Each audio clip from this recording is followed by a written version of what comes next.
Hop up in the whip, I'm playing snow, yeah, that's my hideaway. Mirror, mirror, who am I? Cause I feel like I'm miles away. Class 6 in the A class gets me 7 years, I'm wide awake. Trying to build a house, cause selling bricks, I got a price to pay. I'm in a crisis, nowhere near the time I should be. 20 something got me feeling like that's lucky. If I die tomorrow, don't tell her where to go. She thinks she'll make it on her own. Girl, you better start that. Let go, I'm still knocking on her door.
nanti ketua dari asosiasi seandainya nanti ada bagian di Mojokerto yang ada di sekeliling data dari sekeliling itu lebih dari 1.900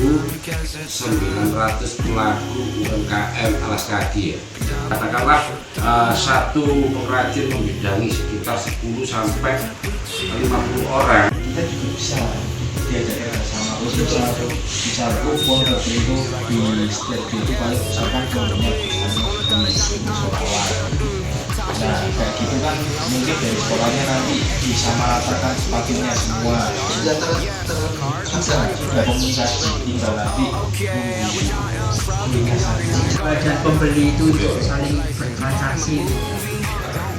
Iya, yang dulunya harus datang ke store, harus lihat langsung. Sekarang kan dengan online ini kan orang kan juga tinggal sambil tiduran, terus habis itu buka Shopee atau Lazada, ketemu ini, lihat model sepatunya oke, check out. Boleh perkenalkan nama, usia, dan pendidikan terakhir.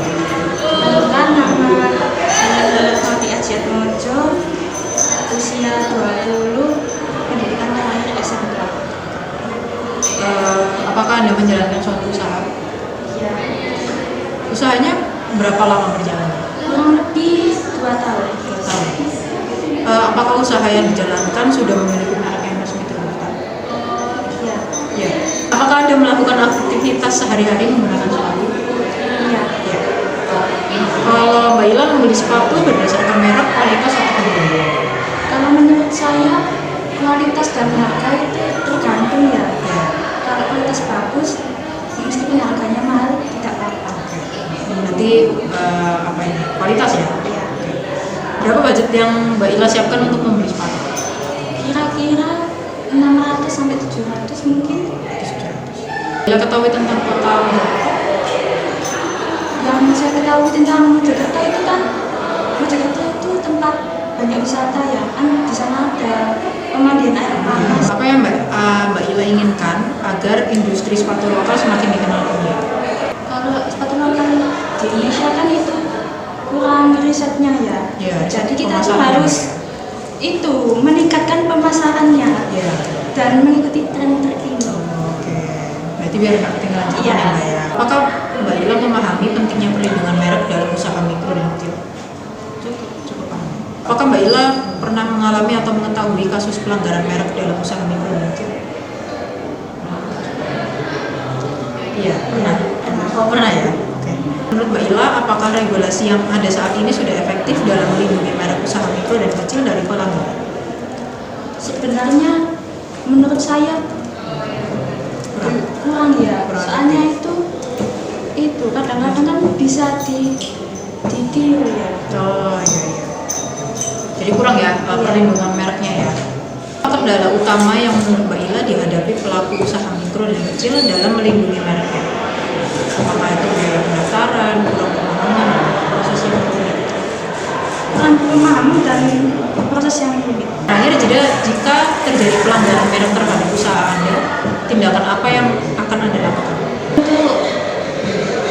Untuk tindakan, saya akan melaporkan ke pihak berwajib, dan jika kita belum membuat suatu merek, kita harus mendaftarkan ke itu Pihak yang usaha itu. Assalamualaikum warahmatullahi wabarakatuh. Sekarang saya sudah bersama dengan salah satu pedagang UKM kedua yang akan saya tanyakan mengenai sepatu. Yaitu usianya sendiri berapa? 19 tahun. Pendidikan terakhirnya apa mas? SMK. Apakah Anda menjalankan suatu usaha atau ini milik orang lain? Milik orang lain. Lama usahanya berjalan berapa mas?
off. 누가 그리라면 I'm off. She's coming on my love. Shining butterfly.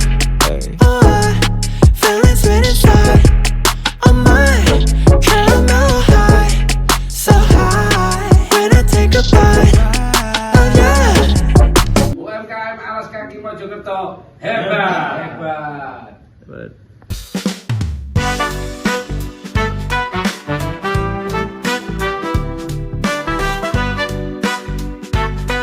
Ya, mulai aja. Assalamualaikum warahmatullahi wabarakatuh. Selamat siang semuanya. Shalom, Om Swastiastu, Namo Buddhaya, Salam Kebajikan, Rahayu Rahayu. Yang terhormat, selamat datang dalam acara Focus Group Discussion dengan judul Perlindungan Merek Usaha Mikro dan Kecil, Analisis Efektivitas Hukum dalam Mencegah Pelanggaran Hak Kekayaan Intelektual. Sebelum saya memulai acara tersebut, perkenalkan saya Andika Tahta Maulidia selaku MC pada siang hari ini.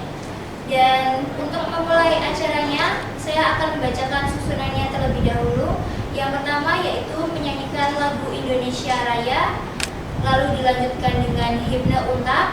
Yang kedua ada sambutan dari pemateri, dan yang ketiga ada pemaparan materi, dan yang keempat ada sesi tanya jawab, dan yang kelima ada penutup acara lalu dilakukan foto bersama. Baik, untuk memulai acaranya, silakan yang hadirin mohon berdiri untuk menyanyikan lagu Indonesia Raya.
mahasiswa baru.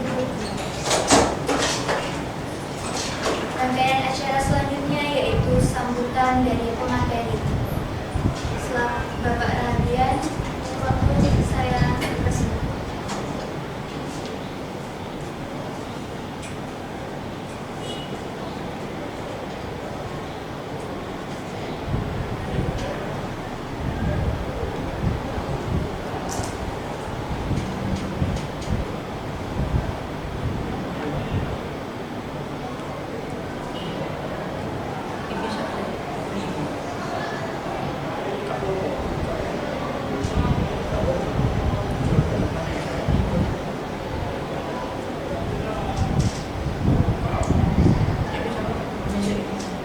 Ini 305 ya Bu?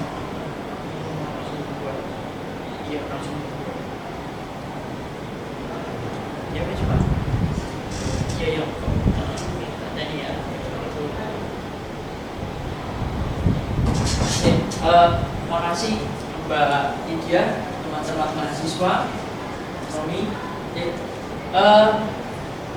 Supaya mempersingkat waktu, langsung aja Mbak digabung untuk pemaparannya sekaligus sambutannya. Perkenalkan, saya Radian, ini rekan saya Dr. Tommy, dan teman-teman mahasiswa ada Mbak Lydia, ada Mbak Andin. Kami akan memaparkan tentang perlindungan merek usaha mikro dan kecil, terutama berkaitan dengan bagaimana efektivitas hukum dalam mencegah pelanggaran hak kekayaan intelektual. Mungkin ada beberapa di antara mbak-mbaknya yang kira-kira pernah mengetahui tentang kasus pelanggaran suatu merek. Nah, ini kami di sini melakukan analisa bagaimana sih kita punya undang-undang tentang merek. Kita juga punya undang-undang tentang usaha mikro, kecil, dan menengah. Nah, kita berusaha untuk menganalisa bagaimana sih usaha kecil dan menengah itu bisa tetap bertahan di tengah, ya kalau kita tahu sekarang banyak pelaku-pelaku industri besar yang kemudian memidanakan pelaku UKM dengan dasar bahwa oh dia sudah memasang merek saya tanpa izin. Pasti mungkin beberapa di antara kalian sering dengar kasus itu, terutama kalau kasusnya sepatu. Mungkin sepatu yang merek entah itu Adidas, entah itu apa, tiba-tiba dimasukkan. Ya, nah kita mengambil, nah kalau secara pengertian, yang namanya merek adalah tanda pengenal yang membedakan antara milik orang dengan milik orang lain. Jadi contoh misalnya, Mbak bawa apa ya? Vivo, Mbaknya bawa apa? Samsung, Mbaknya bawa apa? iPhone. Merek adalah tanda pengenal yang membedakan. Kalau kita lihat klasifikasinya apa itu? Ponsel kan, telepon genggam. Tapi kemudian apa yang membedakan? Mereknya ada yang Samsung, ada yang Vivo, ada yang Apple. Ya, nah itu yang namanya merek. Jadi dia membedakan, oh kalau iPhone berarti seperti ini, Samsung berarti seperti ini, Vivo seperti ini. Meskipun sama-sama telepon genggamnya, meskipun sama-sama Androidnya, tapi antara Samsung, Vivo, Oppo, ya pasti berbeda. Dilihat dari mana? Pertama orang lihat yang namanya merek sebagai pembeda utamanya. Merek juga merupakan suatu produk yang dianggap atribut produk yang dianggap menumbuhkan persepsi positif. Sekarang saya tanya, mbaknya yang pakai Apple, mohon maaf, dibandingkan yang pakai lain, lebih tinggi nggak harganya? Ya, orang akan membandingkan, mempersepsikan bahwa oh Apple itu atribut yang positif. Artinya apa? Oh memang Apple itu harga jualnya tinggi, selain juga harga belinya tinggi. Samsung misalnya nih, yang flagship, yang S sekian, S24 atau S25, orang akan melihat, oh kalau beli Samsung, dia termasuk harga yang mahal. Oleh karena itu produk-produknya juga biasanya layarnya bagus, kameranya bagus. Vivo juga gitu, biasanya apa? Kameranya yang bagus. Orang akan melihat merek adalah sebagai suatu atribut yang bisa mempersepsikan positif maupun negatif. Pada akhirnya yang namanya merek pasti akan mempengaruhi minat konsumen, ya apa enggak?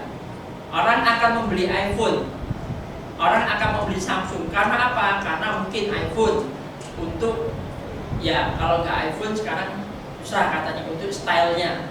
Orang akan membeli Samsung supaya apa? Supaya mungkin kameranya lebih bagus, layarnya lebih jelas. iPhone juga seperti itu. Apakah merek yang lain? Enggak, merek yang lain juga sama, tapi biasanya mereka bermainnya di harga menengah sama harga entry levelnya. Ya, nah, merek dapat ditampilkan secara grafis berupa gambar, logo, nama, kata, huruf, baik dalam bentuk 2 dimensi maupun 3 dimensi. Contoh Samsung, Vivo. Kalau Apple ada gambarnya enggak? Ada Apple. Ya, itu termasuk merek. Bisa membedakan antara barang atau jasa yang diproduksi oleh orang atau badan hukum. Jadi kalau kalian misalnya punya usaha, kalian bisa mendaftarkan merek kalian itu. Kalian kebetulan punya usaha, terus kemudian saya mau membedakan sama-sama jualan es teh. Nah, es teh ini kemudian mau saya branding sebagai produk saya. Maka yang membedakan saya dengan yang lain pertama-tama adalah kalian harus daftarkan merek kalian sendiri. Makanya kalau kalian sudah punya merek, ya tolong segera didaftarkan. Supaya apa? Supaya orang kalau melihat mereknya, kok ini bagus ya desainnya, kalian nggak daftarkan, didaftarkan sama orang lain. Siapa yang akan mengklaim? Kalian atau orang itu? Orang yang berikutnya yang mendaftarkan. Ya, kalian bisa kena meskipun kalian menggunakan secara pertama kali. Tapi yang mendaftarkan siapa? Orang itu. Kemudian orang itu bilang, "Loh Mbak, kamu kok niru merek saya? Loh nggak bisa, saya duluan kok yang pertama." Ya kan? Nah, loh enggak, ini saya buktinya nih, ada sertifikat pendaftaran saya. Kalian yang kalah. Karena pada saat kalian ngomong pertama, nggak ada buktinya. Nah, orang yang berikutnya, loh ini punya saya kok, jadi ini ada sertifikat. Gitu ya. Jadi kalau mbaknya sudah punya gambaran tentang saya mau buat merek, kalau selama itu mereknya benar-benar di sini, segera didaftarkan. Nah, UKM ini ada di Undang-Undang Nomor 20 Tahun 2008. Dapat dijalankan dengan model individu, rumah tangga atau badan usaha. Jadi contohnya apa? Mie ayam, penjual soto, tambal ban, itu UKM. Misalnya tambal bannya mau supaya dia beda sama yang lain, dia buat pembeda, dia buat mereknya. Bisa dibuatkan seperti itu. Ya, usaha soto kalian bisa dibuatkan merek, minuman kalian, baik perorangan maupun badan hukum skala kecil, badan usaha skala kecil bisa didaftarkan merek supaya membedakan. Oh ini loh merek saya, sama-sama jualan es tehnya, tapi mereknya berbeda dengan kompetitor saya. Ya. Nah, untuk responden yang sudah kami sebar berjumlah 100 kuesionernya, kebetulan kami ngambilnya di daerah Mojokerto. Kenapa kami ngambil di daerah Mojokerto? Karena kami mengangkat bahwa di sana itu sebetulnya pengrajin sepatu itu banyak. Nah, masalahnya adalah di tengah gempuran konsumen yang sekarang semakin kompetitif, mau tidak mau produsen sepatu akan berusaha menempelkan merek yang sudah punya brand duluan, bisa ditempelkan Adidas, Skechers, atau merek-merek yang lain yang intinya bisa mengangkat produknya, mengangkat harga jual. Oleh karena itu kemudian terus pada saat ketahuan ya pelaku UKM ini kemudian dia dipidanakan. Kamu pada waktu pakai saya nih, Adidasnya marah. Kamu pada waktu pakai merek Adidas sudah nggak izin sama saya sebagai pemegang merek Adidas di Indonesia misalnya. Oh ternyata nggak ada. Ya sudah, kamu yang tidak. Ya jadi banyak kasus di sana di mana kalau nggak ada merek ini Pak, usaha kami nggak laku. Karena itu tadi merek berkorelasi dengan atribut positif. Sekarang kalian misalnya ada merek yang nggak dikenal, sama merek sepatu sama-sama nggak dikenal sepatunya, dua sepatu, satu mereknya nggak dikenal, tapi sama satunya lagi produsennya sama dari Mojokerto. Yang satu ditempelin merek Adidas, kalian merek yang Karena tadi, oh ini mereknya Adidas tapi dengan harga yang lebih murah. Otomatis kan konsumen akan beli yang lebih murah. Itu yang kemudian yang menjadi objek dari penelitian kami. Ya, nah dari responden ini yang mayoritas adalah perempuan sebanyak 53,5, sisanya adalah laki-laki 46,5%. Dengan pendidikan komposisinya adalah perguruan tinggi 40,6, SMA 58,4 dan SMP kurang lebih 1% yang kecil ini. Ya. Nah, maka didapatkan bahwa hanya sekitar 9,9% responden yang punya merek resmi terdaftar dari jumlah responden 100 orang. Sisanya ternyata tidak punya merek. Artinya apa tidak punya merek resmi? Ya, dia supaya produknya dikenal, dia menempelkan mereknya orang lain, mereknya brand lain yang terkenal. Ya, hanya sekitar 10%, tidak sampai dari 100 orang. Nah, akhirnya nih hanya berapa? Hanya 45,4% yang paham tentang perlindungan merek dari 100 orang ini tadi. Sisanya ada yang kurang paham, 86 tidak paham. Responden yang paham, artinya paham ini apa? Ya dia tahu, tapi dia tidak tahu. Maksudnya tahu tapi nggak tahu apa? Ya dia tahu kalau saya tidak boleh pakai mereknya orang lain. Tapi dia tidak ngerti kalau saya tidak pakai merek ini, usaha saya nggak laku, Pak. Terus kalau saya nggak laku, nah ini loh padat karya, maksudnya mau PHK. Ya kan? Akhirnya dia tahu bahwa itu salah, tapi dia tetap melakukan itu. Karena apa? Karena tuntutan supaya produknya, produksinya tetap jalan, originnya tetap masuk. Sekian persen yang ada. Ya, yang cukup paham dia tahu, oh berarti konsekuensinya kalau saya memakai merek Adidas tanpa izin, berarti saya akan suatu saat pasti kena tegur. Dan pada saat itu terjadi maka saya mau tidak mau harus ya sudah merelakan produk saya di-banned lah istilahnya, ditarik karena kan ya tidak ada izin. Nah, dari pertanyaan berikutnya adalah pernah tidak mengetahui kira-kira ada pelanggaran merek dalam konteks usaha mikro dan kecil? Ternyata yang pernah mengetahui 58,8, yang pernah mengalami hanya 6,2%. Ya, yang tahu 58, yang mengalami 6,2. Artinya apa? Artinya dari sini kita bisa lihat dari 100 orang memang rata-rata dia tahu, tapi dia ya entah itu keberuntungannya atau penegakannya juga masih kurang. Hanya 6,2% yang mengetahui dan mengalaminya sendiri.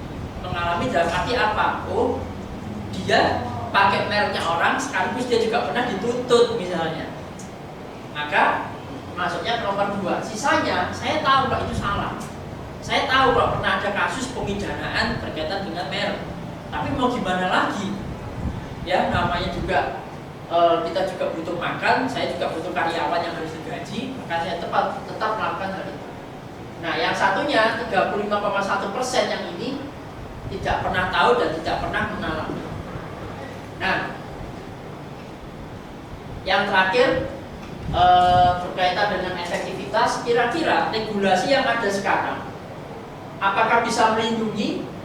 Sangat efektif 7,2%, cukup efektif 62,9%, kurang efektif 28,9%, dan tidak efektif 1%. Artinya adalah aturan ini sebetulnya masih bisa digunakan, hanya mungkin secara sosialisasi yang diadakan oleh pemerintah masih belum menyentuh pelaku-pelaku usaha yang skalanya kecil, terutama yang tingkat bawah, tingkat pelaku usaha mikro dan kecil tadi, baik yang badan hukum perusahaan perorangan maupun badan hukum yang sederhana.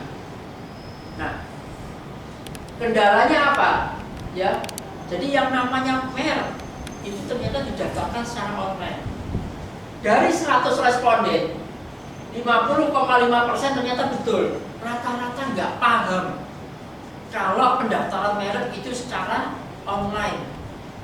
Jadi pendaftaran merek secara online lewat situsnya Direktorat Jenderal Hak Kekayaan Intelektual di Kementerian Keuangan ya. Kementerian Hukum dan HAM ya. Jadi Kementerian Hukum dan HAM, Direktorat Jenderal Hak Kekayaan Intelektual. Nanti di situ ada termasuk mbaknya mau paten, mau merek, mau hak cipta misalnya mbaknya punya lagu ya, yang kemudian lagu itu mbaknya sudah buat sendiri, sudah buat melodi sendiri supaya nggak dipakai sama orang lain, nggak diklaim sama orang lain, mbak bisa daftarkan hak ciptanya. Atau mungkin video dokumentasi mbaknya liburan, nggak mau supaya itu diinikan, mbaknya bisa daftarkan hak ciptanya. Ya di situ ada pilihan-pilihannya. Jadi sekarang sifatnya ada online. Bayarnya hanya tinggal bayar setelah ada bukti tagihan. Jadi setelah mbaknya daftar, diverifikasi semuanya lancar, oke, bisa lanjut, nanti mbak terima bukti tagihan, harus transfer sekian ke rekening virtual account nomor sekian, maksimal tanggal berapa. Nah setelah itu baru setelah bayar nanti tunggu berapa lama terbit sertifikat ciptaan. Nah mayoritas dari 100 orang responden 50,5% nggak paham jika ternyata pengurusan merek menggunakan aplikasi online menggunakan aplikasi Direktorat Hak Kekayaan Intelektual melalui Kementerian Hukum dan HAM. Sisanya ada yang bilang prosesnya rumit, sisanya lagi biaya pendaftarannya mahal. Tapi mayoritas dari 100 responden separuh lebih tidak tahu bahwa pendaftaran merek secara online. Nah, kesimpulannya adalah dari sekian banyak responden, maka perlindungan merek masih tergolong rendah, hanya sekitar 9,9% yang memiliki merek resmi. Ya, 90,1% belum melakukan pendaftaran merek. Ya sudah, dia cuma numpang aja mereknya orang. Nah, apa hambatan utama yang dihadapi? Salah satunya adalah yang utama berkait dengan kurang pemahaman tentang prosedurnya seperti apa. Gimana sih cara membuat dan mendaftarkan merek? 50,5%. Sisanya prosedur dianggap rumit dan lama, sisanya lagi dianggap mahal. Nah, namun dari sekitar 100 responden mereka menganggap bahwa regulasinya ternyata masih cukup efektif jika kita melihat dari perkembangan yang sekarang. Hanya kembali lagi prosedurnya memang banyak yang tidak paham, tidak mengetahui, sehingga masih sering kita lihat banyak pelaku UKM yang kemudian dia digugat nih sama pemegang hak merek terkenal. Salah satunya ini, dia nggak tahu gimana sih caranya prosedurnya. Dia punya merek tapi dia nggak mau, karena itu tadi, ya saya butuh merek yang terkenal supaya produk saya bisa keangkat. Oke, kira-kira itu. Nah, ini sekelumit dari proses pendaftaran, proses pengambilan data. Ya, beliau-beliau ini pelaku UKM. Ini pada saat kami wawancara, dan ini pada saat kami di Mojokerto bertemu dengan paguyuban dari Asosiasi Pengusaha Sepatu Mojokerto. Selama ini ada yang pernah tahu kalau di Mojokerto itu sentra sepatu? Belum pernah tahu? Sudah pernah tahu Mojokerto? Lewat. Apa yang kalian tahu tentang Mojokerto? Macet. Iya. Nah, sepatu itu Mbak, mulai tahun 95 itu sudah banyak diproduksi di sana. Ya, tapi mereka selama ini menggunakan tumpang merek dari luar negeri. Supaya apa? Supaya mau orang-orang mau beli produk itu. Jadi misalnya Adidas ternyata cuma dijual 150. Ada nggak? Ada. Konsumennya nggak? Ada nggak? Ada. Tapi itu tadi, karena memang pasarnya itu ada, orang akan terus beli. Nah kalau misalnya saya nggak pakai namanya Adidas, nggak pakai namanya namanya Sketcher, nggak pakai namanya Reebok, nggak pakai namanya Ghost, usaha saya bangkrut Pak. Ini loh padat karya, ada yang bagian ngesol, ada yang bagian nempel-nempel, ada yang bagian kepres, ada yang bagian packing. Ya, nah ini proses dokumentasi kami, ada kegiatan responden ini, ada kegiatan kami audiens dengan Asosiasi Pengusaha Sepatu yang ada di Mojokerto. Ini juga proses pada saat kami wawancara dengan pelaku UKM, kira-kira dia punya merek enggak untuk jualan mie ayam ini? Ternyata enggak punya. Paham enggak dengan regulasinya? Tahu enggak? Ternyata enggak tahu. Ini hanya sebagian kecil. Kira-kira seperti itu yang bisa saya sampaikan. Kalau mau ada pertanyaan, silakan. Ada yang bertanyakan? Mungkin masih penasaran? Enggak ada? Belum ada? Oke, kalau belum ada, saya ucapkan terima kasih. Saya kembalikan ke MC. Wassalamualaikum warahmatullahi wabarakatuh.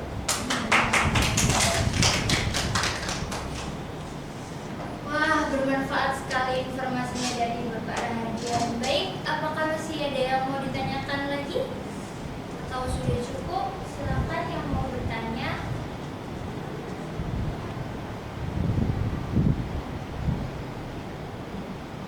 Baik, sebenarnya sudah tidak ada yang bertanya. Kita sekarang sudah sampai di